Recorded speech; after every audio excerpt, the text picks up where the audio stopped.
મિત્રો spectrum high school PS Patel 39 વર્ષનો મારો અનુભવ છે એનો હું ટીચિંગમાં ઉપયોગ કરું છું। મારી જુદી જુદી મેથડ જે હું સમજાવતો જાઉં છું। ગુજરાત રાજ્ય લેવલે કેઆરપી આરપી તેમજ શિક્ષણના તમામ ક્ષેત્રોમાં લેખન સહિત તમામ જગ્યાએ કામ કરેલું છે।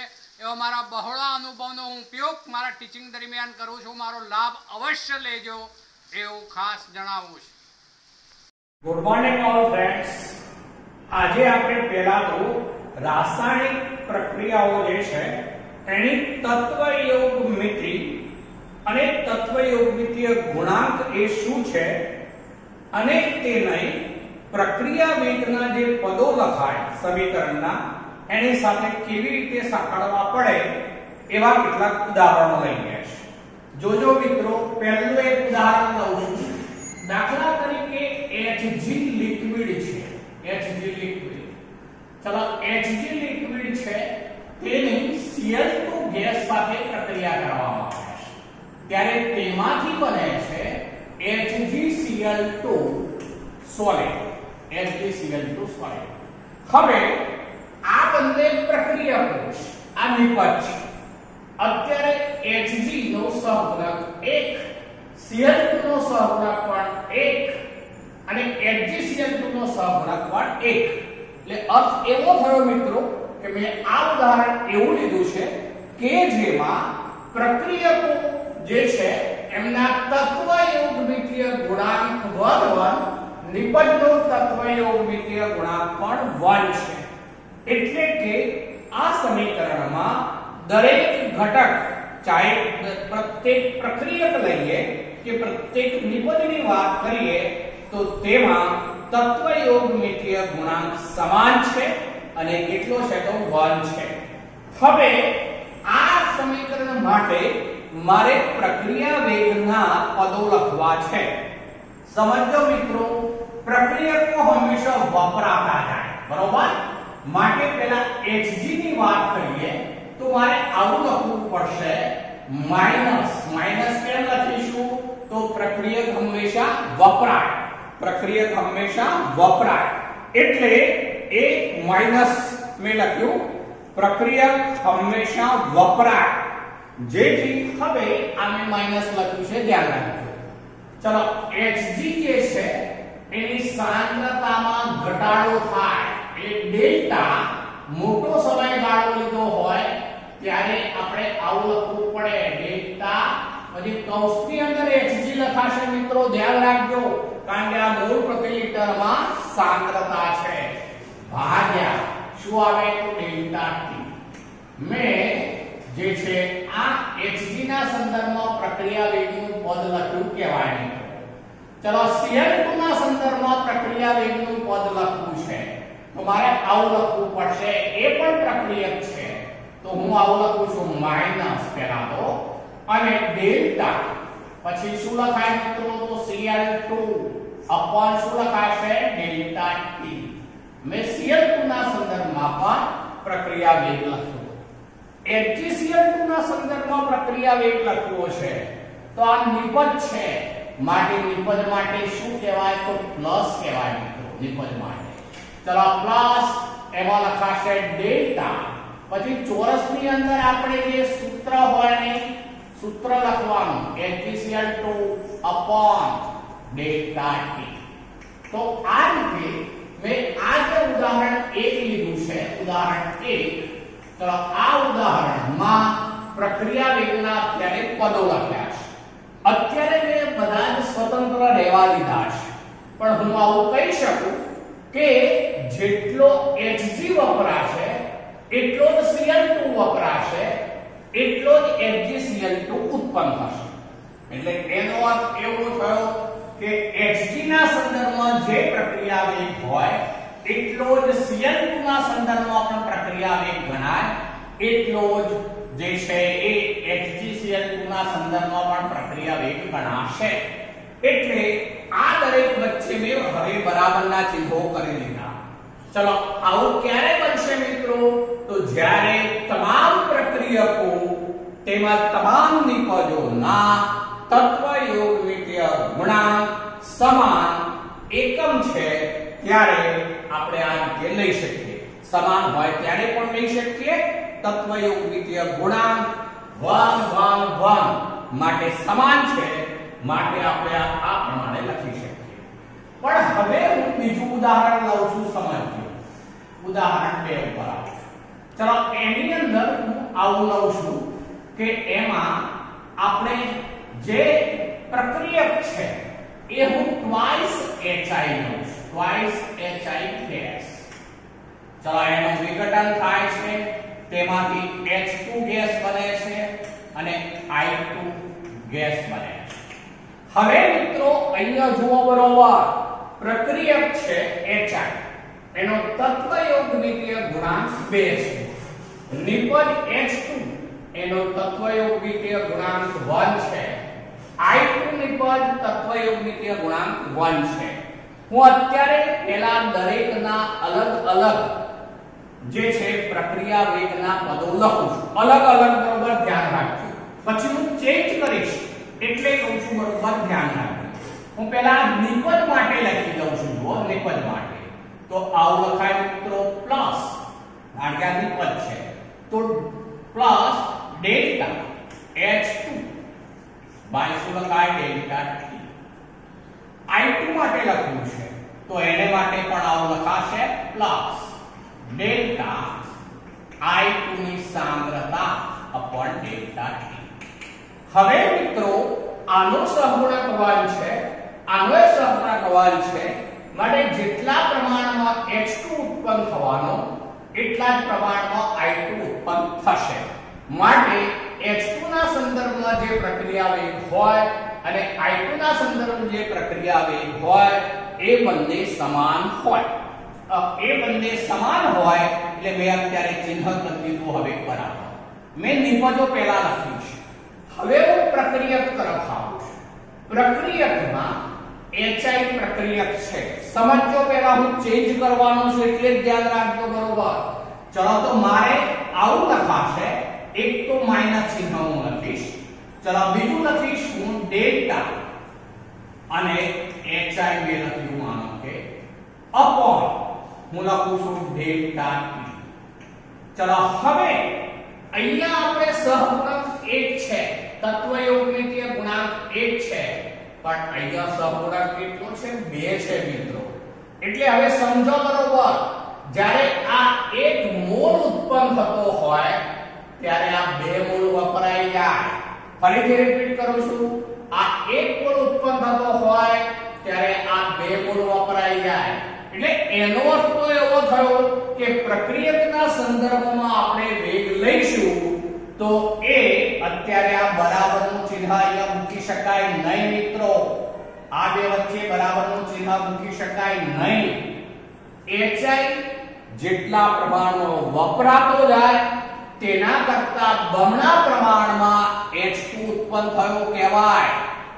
ફરીથી બોલું છું, HI જેટલા પ્રમાણમાં વપરાય એના કરતા બમણા પ્રમાણમાં H2 ઉત્પન્ન થવાનો અહીંયા જે છે તત્વયોગિકીય ગુણાંક 2 છે.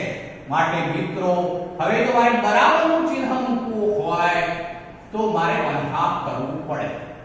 મિત્રો બરોબર ફરીથી બોલું છું, H2 જેટલો ઉત્પન્ન થાય એના કરતા બમણો HI વપરાય. હા બરોબર ધ્યાન રાખજો. ફરીથી બોલું છું, H2 ઉત્પન્ન થાય 1 મોલર તો HI 2 મોલર વપરાય. માટે આ ન લખ્યું હોય તો આના કરતા આ વેગ જે છે એ બમણો થઈ જાય મિત્રો. આના કરતા આ વેગ બમણો થઈ જાય. હવે જો મારે બરાબર લખવું હોય તો આ વેગને ભાગ્યા 2 કરવું પડે, એટલે ભાગ કરવું પડે. ફરીથી એક વાર રિપીટ કરું છું, ધ્યાન રાખજો. H2 જેટલો ઉત્પન્ન થાય એના કરતા આ બમણો વપરાઈ જાય. માટે આ હું ન લખું તો આ બરાબરનું ચિહ્ન લખી શકાય નહીં. કારણ કે HI ના સંદર્ભમાં એ પ્રક્રિયા વેગ બમણો હોય H2 કરતા. માટે બરાબરનું ચિહ્ન લખવા માટે મારે ભાગ્યા 2 કરવું પડે, એટલે મેં ભાગ કર્યો. એટલે એનો અર્થ એવો થયો કે અહીંયા તત્વયોગિકીય ગુણાંક 2 છે તો એનો વ્યસ્ત લેવો પડે. જુઓ મિત્રો, તત્વયોગિકીય ગુણાંકનો વ્યસ્ત લેવો પડે. તો આ ઉદાહરણ મેં પેલા કરતા બદલ્યું છે. આ બીજું ઉદાહરણ લીધું. ત્રીજું ઉદાહરણ લઉં છું, સમજજો. આનો અર્થ એવો થયો કે તત્વયોગમિતીય ગુણાંકનો વ્યસ્ત હંમેશા પ્રક્રિયા વેગના પદોની સરખામણી વખતે ઉમેરવો પડે, ધ્યાનમાં લેવો પડે. ચલો ત્રીજું ઉદાહરણ લઉં છું. એમાં 5dr માઈનસ xy વત્તા bro3 માઈનસ xy વત્તા 6x પ્લસ xy gives એમાંથી બને છે 3br2 બ્રોમિન જળ xy વત્તા 3h2o લિક્વિડ. હવે હંમેશા કોઈ પણ પ્રક્રિયાની તત્વયોગમિતિ એટલે કે પ્રક્રિયા સમીકરણ સંતુલિત હોવું જ જોઈએ. આ પહેલી શરત છે. 11 માં આવતું યાદ કરી લો. પ્રક્રિયા સમીકરણ સંતુલિત હોવું જોઈએ. અહીંયા Br5 અને 6, Br3 ગુણા 6, ઓક્સિજન 3 તો ઓક્સિજન 3, હાઇડ્રોજન 6 તો હાઇડ્રોજન 6. વીજભાર ગણી જુઓ મિત્રો. આ 5 માઈનસ આ 1 માઈનસ એટલે 6 માઈનસ 6 પ્લસ એટલે 0. આ બાજુ પણ વીજભાર કેટલો છે? 0 છે. તો આ રીતે સમીકરણ સંતુલિત છે. Br માઈનસ નો તત્વયોગમિતીય ગુણાંક 5 છે. પ્રક્રિયક હોવાથી તે વપરાય માટે પહેલા તો ચિહ્ન માઈનસ. ચલો એનો સહગુણક તત્વયોગમિતીય ગુણાંક 5 તો એનો શું લેવો પડે? વ્યસ્ત. તો આ વ્યસ્ત લીધો મિત્રો. પછી શું લખાશે? Delta Br minus by delta.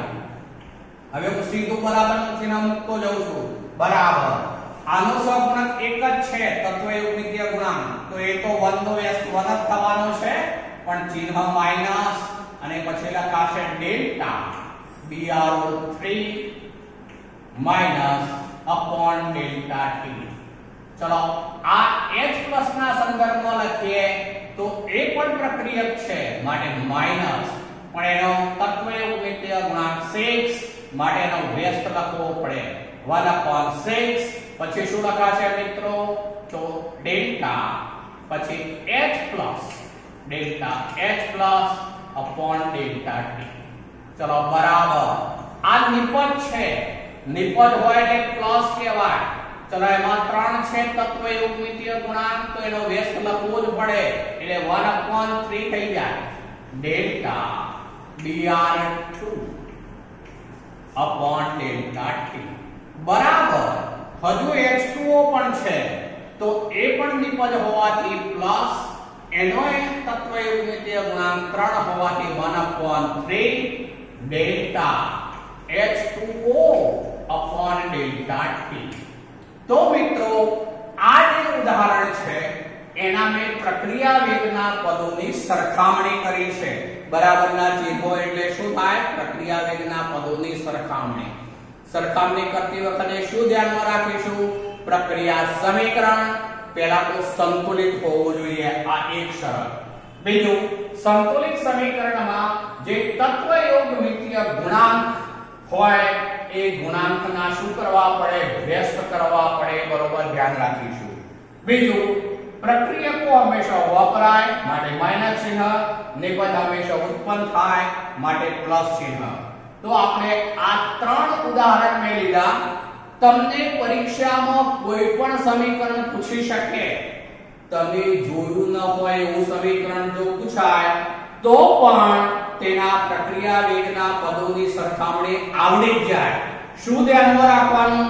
તો આપણે સમીકરણ તો આપેલું હોય તો એમાં તત્વયોગમિતીય ગુણાંક જે હોય જે તેના એનો વ્યસ્ત જે તેના પદ સાથે જોડવાનો. પ્રક્રિયક માઈનસ, નિપજ પ્લસ. આટલી બાબતો ધ્યાનમાં રાખવાની. માટે ગમે તેવું સમીકરણ હોય તો આવડી જાય. તમે ઘણી વખત શું ભૂલો કરવા છે કહી દઉં. આવું કોઈ નવું સમીકરણ આમાં મૂકી દીધું હોય તો એ વખતે તમને એમ લાગે છે કે આ તો કોર્સ બહારનું આવી ગયું. તો આની અંદર આપણે મિત્રો બીજું કશું જ નથી જોવાનું. ગમે તેવું સમીકરણ હોય તમે ગભરાઈ જાઓ છો પહેલથી, તો આમાં તો એ જોવાનું છે જે તત્વયોગમિતીય ગુણાંક એટલે કે જે સહગુણક હોય એ તત્વયોગમિતીય ગુણાંક કહેવાય, એનો વ્યસ્ત બનાવી દેવાનો અને પ્રક્રિયા વેગના પદો આ રીતે લખી શકાશે, જેમની સરખામણી કહેવાશે. હવે મિત્રો આપણે એક દાખલા ઉપર જવું છે. અહીંયા પ્રક્રિયકો જે છે એ આપણે એક્વાયસ અને આ લિક્વિડ છે, પેલામાં ગેસ લીધા છે. જ્યારે વાયુરૂપ પ્રક્રિયક હોય ત્યારે તેમના આંશિક દબાણને સાંદ્રતા તરીકે લેવામાં આવશે. આંશિક દબાણ સાંદ્રતા તરીકે લેવામાં આવતું હોય છે. બંને રીતે લઈ શકાય. ચલો હવે આપણે કોયડો 4.2 છે, પેજ નંબર 100 ઉપર એના ઉપર જઈએ છે. ચલો મિત્રો આ રીતનું છે. કાર્બન ટેટ્રાક્લોરાઇડમાં N2O5 નું 318 કેલ્વિન તાપમાને વિઘટન દ્રાવણમાં. હવે મિત્રો અહીં કાર્બન ટેટ્રાક્લોરાઇડ CCl4 એ દ્રાવક છે, એમાં N2O5 ઓગાળેલો છે એટલે દ્રાવણ બની ગયું છે. N2O5 ની સાંદ્રતાનું નિયંત્રણ કરીને અભ્યાસ કરવામાં આવે છે. પ્રારંભમાં N2O5 ની સાંદ્રતા 2.33 મોલ લીટર ઇન્વર્સ છે. એટલે એનો અર્થ એવો થયો કે પ્રારંભિક સાંદ્રતા આપણને આપેલી છે N2O5 ની, આપણે N2O5 માટે R1 કહીએ છીએ. પ્રારંભિક સાંદ્રતા R1 બરાબર આપેલું છે એ 2.33 મોલ લીટર ઇન્વર્સ. પછી એવું કહે છે N2O5 ની સાંદ્રતા પ્રારંભમાં 2.33 મોલ લીટર ઇન્વર્સ છે અને 184 મિનિટ પછી, તો અહીંયા ટાઈમ આપેલો છે 184 મિનિટ પછી ઘટીને 2.03 મોલ લીટર ઇન્વર્સ થાય છે. એટલે R2 કહીએ તો કેટલો થઈ જશે મિત્રો? તો R2 બરાબર છે 2.08 mall litre inverse. Mall litre inverse આવું આપેલું છે મિત્રો. ચલો હવે એ ઉપરાંત બીજું શું આપેલું છે? તો T1 સમય આપણે પ્રારંભિક ગણીએ તો 0, અહીંયા હું સેકન્ડ છે એવું કહું છું, એ મિનિટ પણ હોઈ શકે. અહીંયા જો કે આપણને 184 મિનિટ પછી અને T2 એકમ મિનિટમાં આપેલો છે, 184 મિનિટ માટે આ મિનિટ ગણીશું. મિનિટ. ચલો હવે આ રકમ ઉપરથી પહેલા તો આપણે N2O5 છે એનું સમીકરણ આવું થાય 2N2O5 ગેસ. ચલો એમાંથી બને છે એક તો 4NO2 gas plus O2 gas. સમીકરણ બેલેન્સ હોવું જ જોઈએ. આ પહેલી શરત. 2 દુના 4 નાઇટ્રોજન, 4 નાઇટ્રોજન, ઓક્સિજન 10, 4 દુના 8 અને 2 10 ઓક્સિજન. બેલેન્સ છે. ચલો હવે આપણે આવા સૂત્રનો ઉપયોગ કરીએ છીએ પ્રક્રિયા વેગ માટે. -1/2 પછી ડેલ્ટા N2O5 બાય dt બરાબર. ચલો આના સંદર્ભમાં શું લખાશે? તો પ્લસ 1/4 ડેલ્ટા NO2 આ ડેલ્ટા t લઈશું મિત્રો, delta t upon delta t. ચલો અહીંયા પ્લસ કેમ? તો નિપજ છે 4 હોવાથી એનો વ્યસ્ત કરવો પડે. બરાબર પ્લસ શું કહેવાશે? તો delta O2 by delta t. ચલો આપણે પ્રક્રિયા વેગના પદોની સરખામણી કરીએ. સૌથી પહેલા આપણે N2O5 ના સંદર્ભમાં પ્રક્રિયા ક્રમ શોધી કાઢવો છે. હું આવું લખું છું -1/2. ચલો હું આ બાજુ લખું છું જેવી સળંગ ચાલે. -1/2 delta N2O5 by dt delta t બરાબર માઈનસ.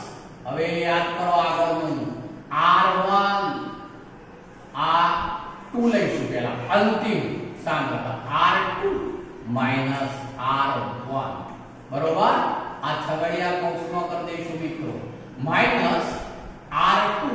માઈનસ r1 આ કૌંસ જોઈશે ધ્યાન રાખજો અપોન ડેલ્ટા t અથવા તો શું કહેવાય t2 minus t1 t2 minus t1 ચલો કિંમતો મૂકીએ મિત્રો ચલો r2 ની કિંમત મૂકી દઉં છું પહેલા તો આવું થશે -2.08 આ માઈનસ કૌંસની બહાર છે આ 2.08 માઈનસ 2.33 ચલો એનો એકમ છે મોલ લીટર ઇન્વર્સ અપોન આ કૌંસની બહાર માઈનસ ચિહ્ન જોઈશે બરોબર ધ્યાન રાખજો અને 1/2 છે મિત્રો હા અહીંયા આપણે 1/2 કરવું પડશે 1/2 પછી r2 માઈનસ r1 એવું લખાય એટલે અહીંયા આવું કરવું પડશે આપણે આ ઇન્ટુ માં 1/2 ઇન્ટુ પછી આ માઈનસ ચિહ્ન આગળ કરી દીધું તો 2.08 minus 2.33 upon t2 184 minute minus 0 આ મિનિટમાં છે બરોબર મિનિટ એમ અહીં એમ કરી દઉં છું મિનિટ ચલો હવે એનો સાદુરૂપ કરી દઈએ તો હવે સાદુરૂપ જે છે એ મિત્રો મળે છે 6.79 into 10 રેઝ ટુ જે છે એ -4 10 રેઝ ટુ -4 ચલો એકમ શું થશે અત્યારે તો મોલ લીટર ઇન્વર્સ અને મિનિટ ઇન્વર્સ હવે મિત્રો અહીંયા એવું પૂછ્યું છે કે આ પ્રક્રિયાનો સરેરાશ વેગ એટલે આ r એવરેજ ગણી રહ્યા છે આપણે r એવરેજ સરેરાશ વેગ કારણ કે 184 મિનિટ મોટો સમયગાળો છે માટે જે વેગ મળશે સરેરાશ હશે ચલો હવે એવું પણ પૂછ્યું છે સરેરાશ વેગ કલાક મિનિટ સેકન્ડ સમયમાં ગણો ચલો હવે આપણે શોધી કાઢ્યું મિનિટમાં હવે આપણે કલાકમાં ફેરવવો છે તો શું કરીશું તો એકમ અવયવ પદ્ધતિનો ઉપયોગ કરીએ છે મિત્રો જોજો 10⁻⁴ મોલ લીટર ઇન્વર્સ અને હું મિનિટ છેદમાં લખી દઉં છું મિનિટ બરોબર મિનિટ ઇન્વર્સ એટલે છેદમાં મિનિટ હવે આપણે એકમ અવયવ પદ્ધતિનો ઉપયોગ કરીએ કલાકમાં ફેરવવું છે તો 1 કલાક બરાબર 60 મિનિટ 1 કલાક બરાબર 60 મિનિટ અહીંયા છેદમાં મિનિટ હોય તો અહીંયા અંશમાં મિનિટ જોઈશે મિનિટ કેટલી તો 60 માટે 60 હવે હું લખી દઉં છું મિનિટ upon 1 hours ચલો આ મિનિટ કેન્સલ થઈ જવાના અને 60 વડે ગુણી દેવું પડે આપણે એટલે એ જે છે એ જવાબ આવો થશે 4.07 ગુણ્યા 10⁻², 4.07 ગુણ્યા 10⁻² થાય છે મિત્રો -2 અને પછી શું લખાશે એકમ તો મોલ લીટર ઇન્વર્સ પછી આ અંશમાં જવાનું એટલે અવર્સ ઇન્વર્સ બરોબર ચલો આ એક શોધ્યું આપણે આ બીજું શોધ્યું પ્રતિ કલાક કેટલો વેગ છે તે હવે પ્રતિ સેકન્ડમાં વાગ્યું હોય તો આપણે સમીકરણ 1 નો ઉપયોગ ફરીથી કરીએ છે તો એ મને આવું કરવું પડશે મિત્રો જુઓ પ્રતિ સેકન્ડના સંદર્ભમાં લેવું હોય ત્યારે આપણે આવું કરવું પડશે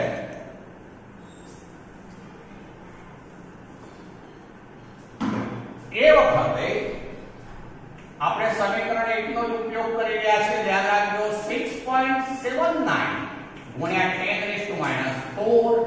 એકમ લખી દઉં છું મોલ લીટર ઇન્વર્સ છેદમાં મિનિટ લખી દઉં ચલો આપણે સેકન્ડમાં ફેરવવું છે તો અહીંયા ઉપર તો શું જોઈએ મિનિટ જ 1 મિનિટની સેકન્ડ કેટલી તો 60 એકમ અવયવ પદ્ધતિનો ઉપયોગ કરીને 1 મિનિટ લખાય ભાગ્યા અહીંયા લખાશે 60 સેકન્ડ અહીંયા 60 મિનિટ ભાગ્યા 1 અવર્સ આવે મિનિટ ઉડી ગયા અહીંયા મિનિટ છેદમાં ઉપર 1 મિનિટ આવે નીચે 60 સેકન્ડ 1 મિનિટ એટલે 60 સેકન્ડ મિનિટ ઉડી જશે મિત્રો તો આ સંખ્યાને આપણે 60 વડે ભાગવાની રહી એને 60 વડે ભાગીશું એટલે જવાબ આવો થશે 1.13 1.13 ગુણ્યા 10⁵ છે ગુણ્યા 10⁻⁵ હા 10⁻⁵ એકમ થશે મોલ લીટર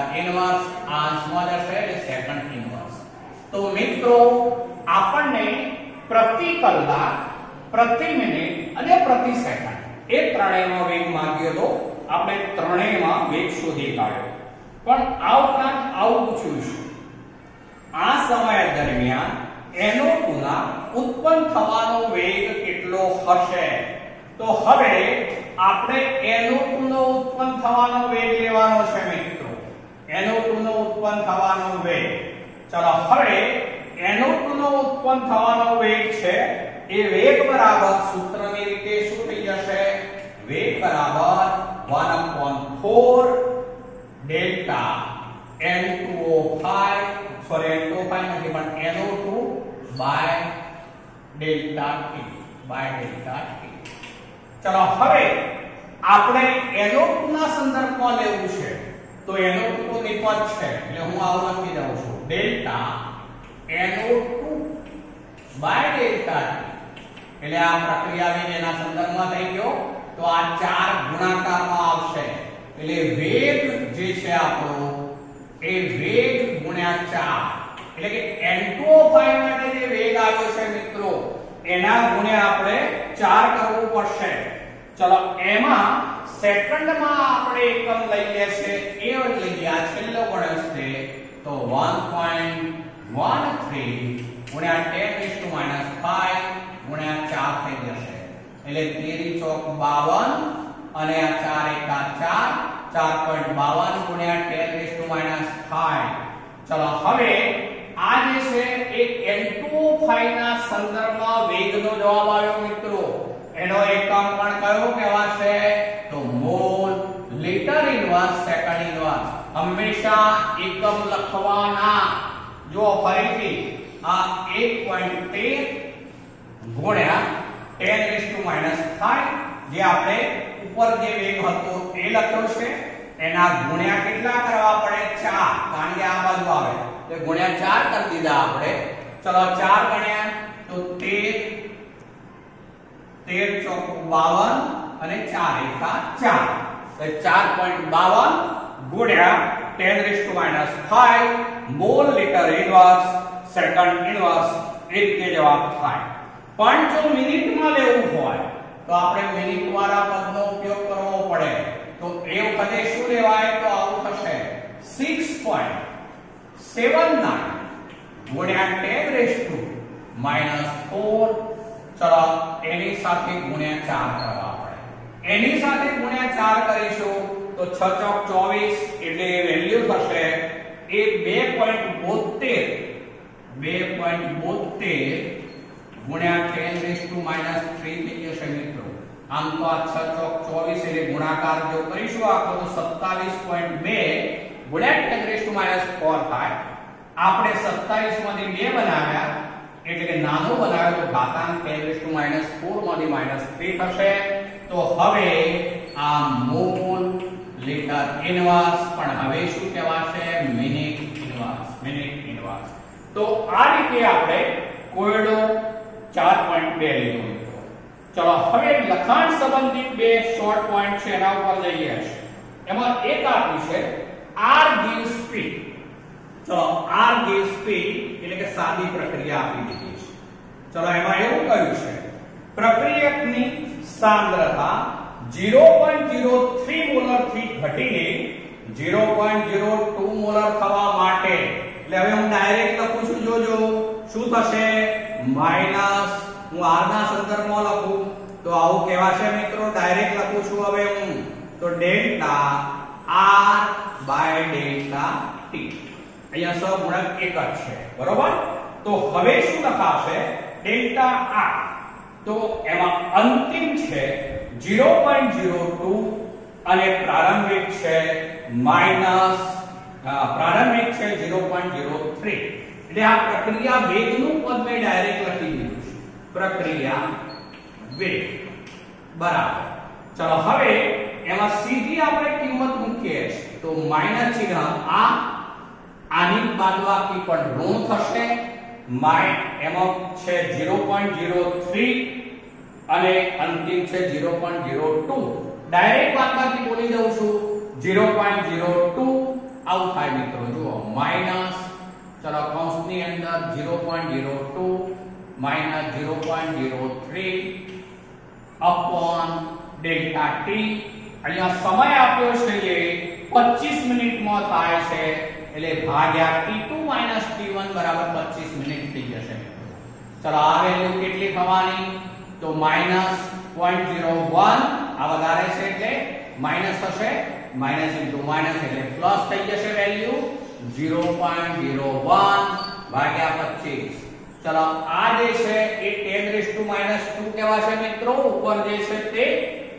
આ 25 છે હું 4 વડે છેદમાં ગુણું છું 4 વડે અંશમાં ગુણું છું જોજો શું ચેન્જ કરી દઉં છે 4 વડે છેદમાં ગુણી દીધા ગુણ્યા 4 વડે અંશમાં ગુણી દીધા તો આ 100 થઈ ગયા મિત્રો આ 4 મારે પૂર્ણાંક રહેવા દેવા છે તો 4 ગુણ્યા 10⁻² આ અને આ 100 અંશમાં જશે એટલે શું થઈ જવાનું 10⁻⁴ ચલો એકમ શું થવાનો તો આ મોલ લીટર ઇન્વર્સ ભાગ્યા મિનિટ બરોબર એટલે આ પ્રમાણે જે એકમ લખાશે મોલ લીટર ઇન્વર્સ પછી મિનિટ ઇન્વર્સ ચલો એનો જવાબ 4 * 10⁻⁴ થશે ચલો હવે સમયના એકમ અને સેકન્ડ બંનેનો ઉપયોગ કરીને સરેરાશ વેગ શોધો એવું કહ્યું છે આ સરેરાશ વેગ છે RL પ્રક્રિયા વેગ અથવા સરેરાશ વેગ લાંબો ગાળો હોય એટલે આપણે ડેલ્ટા લેતા હોઈએ છે એટલે એને સરેરાશ વેગ કહીશું તો એ આપણો થયો ચલો હવે સેકન્ડમાં પણ કહ્યું છે મિત્રો તો સેકન્ડમાં ફેરવવા ડાયરેક્ટ કહી દઉં તો આના ગુણ્યા શું કરી દેવાના તો આપણે છેદની અંદર 60 કહેવાય કારણ કે છેદમાં મિનિટ છે માટે અંશમાં જ્યારે જશે ત્યારે એમાં આવું થવાનું 4 * 10⁻⁴ ભાગ્યા 60 4 * 10⁻⁴ ભાગ્યા 60 તો એનો જવાબ થઈ જશે એ મિત્રો 6.616 ગુણ્યા 10⁻⁴ પણ હવે થશે mall litre inverse second inverse એક તો જવાબ થશે ચલો બીજો આપે છે 4.2 એમાં પ્રક્રિયા આવી આપી છે ટ્વાઇસ a gives નિકોચ ચલો હવે એવું કહ્યું છે કે a ની સાંદ્રતા 10 મિનિટમાં 0.5 મોલ લીટર ઇન્વર્સ થી ઘટીને 0.4 મોલ લીટર ઇન્વર્સ થાય તો આ ગાળા દરમિયાન વેગ ગણો ચલો હવે આનો વેગ લઈએ તો તત્વયોગમિતીય ગુણાંક 2 છે મિત્રો એટલે સરેરાશ વેગ બરાબર શું લખાશે તો -1/2 ડેલ્ટા a / ડેલ્ટા બરાબર ચલો અહીંયા જે સાંદ્રતાઓ આપેલી છે એ 0.5 અને 0.4 છે મિત્રો ડાયરેક્ટ તફાવત બોલી દઉં છું તો તફાવત જે થવાનો એ -0.1 કહેવાશે મેં ડેલ્ટા r મૂકી દીધો ડાયરેક્ટ એવો થશે ભાગ્યા ડેલ્ટા t કેટલો છે 10 મિનિટ છે આપણે આ ભાગ લખવા પડશે તો હું આવું લખી દઉં છું 1/2 આગળ ચિહ્ન માઈનસ કરી દીધું આ માઈનસ અને છેદમાં આવશે 10 એટલે આ માઈનસ માઈનસ પ્લસ થઈ જશે પહેલા તો વાત 1/2 એટલે 0.5 આ પાછું પોઈન્ટ હોવાથી 0.05 પણ આ 10 હોવાથી 0.005 અથવા કહેવાશે મિત્રો 5 * 10⁻², બરોબર 5 * 10⁻². ચલો એમાં જે એકમ થશે શું લખાશે તો મોલ લીટર ઇન્વર્સ અને અહીંયા મિનિટમાં છે 10 મિનિટ આપ્યું છે આપણને એટલે એ કહેવાશે મિનિટ ઇન્વર્સ.